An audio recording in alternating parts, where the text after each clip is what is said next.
un chapitre qui fait encore plaisir les potos, oui.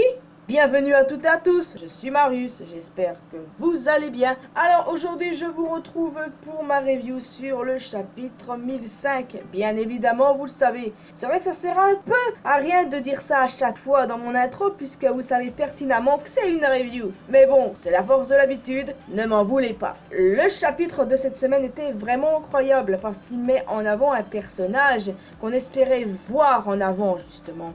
Un personnage qu'on aime tous, un personnage qui était en retrait depuis quelques temps déjà. Je parle en effet de cette chère Nico Robin et bon sang que ça fait plaisir, oui. Mais avant de nous plonger sur la review les amis, un mot sur la première page parce que ça mérite qu'on s'attarde dessus et vous savez ce que Marius va dire. Marius est une fangirl incontestée de ce personnage et on va se calmer les fesses Marius et on va tout de suite expirer à beaucoup. C'est une enquête de fans qui met en avant Katakuri. Oh merci bon Dieu, Oda a entendu mes prières, oh bon sang. My Jesus Lord, vous pouvez pas imaginer à quel point j'étais contente de le voir. J'étais pas loin de l'hystérie, hein. Totalement, parce que j'adore ce personnage, je suis fan. Je l'aime, c'est simplement ça. C'est mon bébé quoi, il m'a manqué, tu m'as manqué Katakuri. Ah, oh boy, on va se calmer, on va se calmer. Sur cette image, il mange des donuts en compagnie de chats et de chiens avec qui il partage ses donuts et du lait. Je trouve ça adorable, il partage avec des petits animaux, oh, c'est trop mignon. Et en plus, qu'est-ce qu'il est beau, qu'est-ce qu'il est toujours lui-même. Non mais c'est quoi cette affaire-là, Marius, sérieusement. Ça fait longtemps qu'on l'a pas vu. Et rien que de le voir là, moi ça me fait plaisir. Tiens, pour la peine, voilà, ma vidéo est complète, je m'en vais. C'est une blague bien sûr. Vous croyez vraiment que je vais arrêter maintenant les potos? Là maintenant centrons-nous sur le chapitre, on va se calmer parce que là j'en aurai pour des heures de parler de lui à quel point il est formidable et tout ça. Vous le savez probablement. Sanji se fait bully à longueur de journée par Black Maria car elle veut qu'il appelle Robin. Eh bien figurez-vous que ça a marché, il a fini par appeler Robin à l'aide. J'étais morte de rire, j'étais en mode mais Sanji sérieusement qu'est-ce que tu me fais là? Sérieusement. Le pire, c'est que tout le monde dans le château a entendu son message de détresse. C'était complètement fou. Ah, ça me fait bien rire. Même Nami a compris qu'il faisait face à une femme. Et ça, j'adore. J'adore parce que le personnage de Sanji, il est juste incroyable, quoi. J'en peux plus de lui, mais il est juste incroyable. Et ce qui m'énerve, moi, c'est de voir les rageux et les fans de Zoro se moquer de lui, déclarer leurs petites guerres inutiles. Les rageux, apparemment, ils n'ont pas du tout compris le personnage de Sanji. Sanji, il a été dessiné comme ça, il a été écrit comme ça. Si vous êtes du genre à juger son comportement, eh ben c'est que vous n'avez absolument rien compris au personnage. Parce que vous voyez vraiment Sanji foutre une mandale à une femme.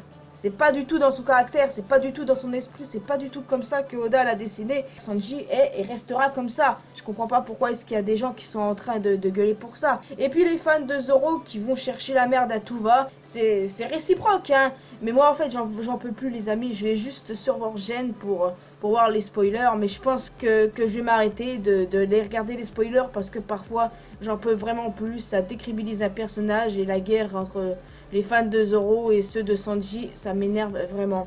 Donc c'est pour ça que je pense que je vais arrêter d'aller sur Vergen. Et au pire, j'irai peut-être sur d'autres sites pour des spoilers où il n'y a pas d'embrouille. Depuis quand est-ce que Vergen est devenu un site toxique? Eh ben je sais pas. Mais j'ai l'impression que parfois cette communauté devient de plus en plus toxique, encore plus que celle de FNAF. Mais bon, ça c'est une histoire pour un autre jour. Donc voilà, toujours est-il que Robin est bel et bien venue. Ouais, elle est venue, mais elle n'est pas tombée dans le piège de la femme araignée. Et ce qui fait vraiment plaisir, ce qui était vraiment stylé, c'est la mandale qu'elle a foutue à Black Maria. C'était vraiment putain de stylé, j'ai trouvé Robin tellement classe à ce moment précis. Bah, j'ai toujours adoré Robin, c'est un personnage que j'aime beaucoup. J'espérais la voir en avant de cette façon, j'espérais la voir se mesurer face à Black Maria. Ça fait vraiment plaisir. Black Maria, j'espère que t'as compris ce qu'il en coûte de toucher au compagnon de Nico Robin. Ah oui, cette Robin, waouh, elle est juste incroyable parce que la voir en retrait, moi ça me faisait un petit peu chier, j'avais hâte de la voir sur le devant de la scène. Et là, c'est enfin fait. Aussi, elle n'est pas toute seule, Brooke est avec elle, ce qui est logique puisque la dernière fois qu'on a vu Robin, elle était avec Brooke. Et là, ça fait vraiment plaisir aussi de voir notre cher squelette qui libère Sanji des toiles d'araignée. Sanji qui du coup ne sert à rien ici pour le coup puisqu'il y a Black Maria, donc c'est pour ça qu'il dit qu'il va aller voir Kinemon et les autres. Rappelez-vous, Kinemon et les autres sont en compagnie d'une étrange personne dont on ne connaît pas encore l'identité, dommage, peut-être la prochaine fois. Mais peut-on parler de Jack qui veut se débarrasser lui-même des fourreaux rouges? Donc il va se rendre sur place, Sanji se rend aussi sur place, vous comprenez un petit peu le délire? On aura sans doute un Sanji versus Jack. Je pense que ça va être le cas de toute façon vu le contexte. Mais pour le coup j'en vois qui sont réticents, même si pour moi ça me fait sens en fait. Ils vont tous les deux au même endroit, ils sont tous les deux blessés, donc voilà c'est QFD. Bon après voilà, je peux pas garantir ça à 100%. Mais toujours est-il que j'espère vraiment un vrai combat de la part de Sanji. Parce que oui, c'est fait ridiculiser face à Black Maria, mais c'était logique. Alors maintenant, hâte de voir un vrai combat pour notre cuistot, même s'il est blessé, quoi. On a revu Yamato, Shinobu et Momonosuke. L'unité de reconnaissance est appelée les Marys. Les Marys, enfin bref, peu importe, prononcez comme vous voulez. Cette unité est composée d'humaines et d'animaux cyborgs. En gros, des animaux télécommandés, quoi. Et voilà, en fait, ce sont les personnes, les bestioles aussi que l'on voit avec le truc avec un œil dessus. Moi, je me disais bien que c'était à peu près un truc de genre là qui te permettait de voir tout ce qui se passe et de transmettre des communications, voyons donc. Par contre, non mais sérieusement, vous avez vu où Yamato a caché Momonosuke, les gars? Non mais il va crever le gosse. C'est pas possible autrement, il va crever. il est déjà précoce là, c'est bon. Et puis qu'est-ce qu'on dit déjà? Ah oui, tel père, tel fils, non?